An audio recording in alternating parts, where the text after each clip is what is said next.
আমার মনে হয় যে সার্জিস, হাসনাত, বাকি যারা আছেন তারা অনেকভাবে চাইলে আলোচনায় থাকতে পারেন। এমনি কিন্তু তারা আলোচনায় থাকেন, তাই না? বিভিন্ন বিষয়ে আলোচনায় থাকেন, কিন্তু সেনাবাহিনীকে নিয়ে, সেনা প্রধানকে নিয়ে ওজনের বাহিরে কথাবার্তা বলা অথবা মানে সেনাবাহিনী ইস্যুতে কথাবার্তা বইলা সেনাবাহিনীকে বিতর্কিত করার যে চেষ্টা, এটা কিন্তু আসলে আমার মনে হয় যে আস্তে আস্তে পরিহার করা উচিত। আরে ভাই, ফেসিবাদ বিরোধী অবস্থানে সেনাবাহিনীর অবস্থান মানে কি? এটা তো 5ই আগস্ট প্রমাণিত হয়ে গেছে যে ফেসিবাদ বিরোধী অবস্থানে সেনাবাহিনীর মানে অবস্থান কি। তৎকালীন প্রেক্ষাপটে সেনাবাহিনী যদি না চাইতো তাহলে এই দেশে আরো 2-4-20,000 মানুষ মরত, তারপরে হয়তো শেখ হাসিনার পতন ঘটত।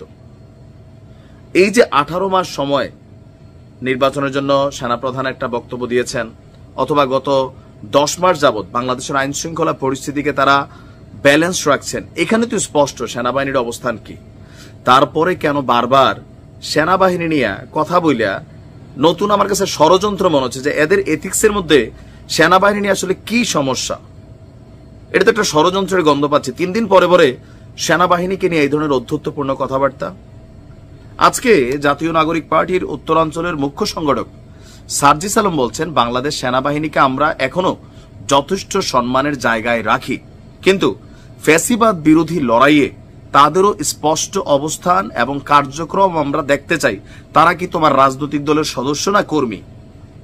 না, আমরা বুঝতে চাই যে সেনাবাহিনী কি কোনো রাজনৈতিক দলের কর্মী, সেনাপ্রধান কি কোনো রাজনৈতিক বক্তব্য দিবেন নাকি না আলাদা কোনো কর্মকাণ্ড করবেন। এখন কেন এই কথা বলছে?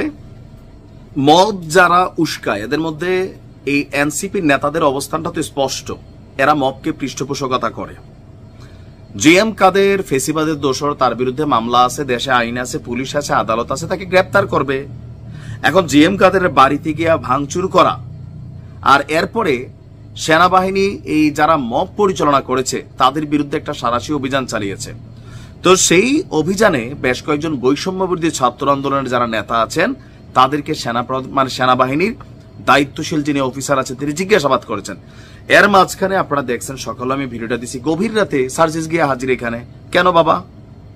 আচ্ছা, এখন ওই ঘটনার প্রেক্ষাপটে তার বক্তব্য হচ্ছে যে রাত 2টার দিকে বৈষম্য বিরোধী ছাত্র আন্দোলনের যে 2 নেতাকে সেনাবাহিনী জিজ্ঞাসাবাদ করেছিল তাদেরকে সাথে নিয়ে তিনি সেখানে ছাড়েন। এরপরে রংপুর এবং আওয়ামী লীগের বি টিম জাতীয় পার্টি ইস্যু একটা ফেসবুক দিচ্ছেন যে 3 দিন আগে রংপুরে জাতীয় পার্টি থেকে মনোনীত অবৈধ নির্বাচনের একাধিকবারের অবৈধ মেয়র মোস্তফা আবার মেয়র পদে ফিরে আসার জন্য আওয়ামী লীগের পোষ্য বি টিম জাতীয় পার্টি আওয়ামী লীগ, যুবলীগ, ছাত্রলীগ সন্ত্রাসীদের নিয়ে রংপুর শহরে বিক্ষোভ করছে। তো ইশরাকও তো হচ্ছে, ডক্টর শাহাদাত হয়েছে, তো উনি হইলে সমস্যা কি?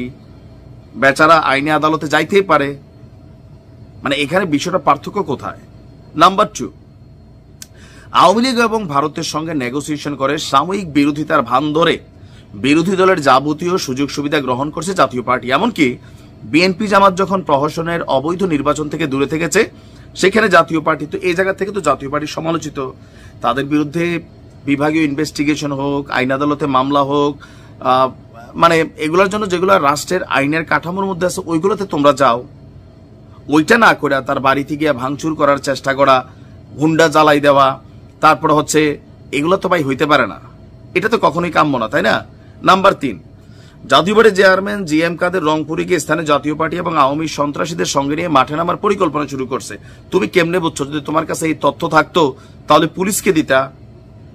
আইন শৃঙ্খলা বাহিনী আছে, গোয়েন্দা বাহিনী আছে, তারা রিপোর্ট পায় নাই, তুমি রিপোর্ট পাইয়া গেছো, তুমি কি গোয়েন্দা বাহিনীর চেয়েও বড় গোয়েন্দা? এগুলো প্রশ্ন আসতে পারে।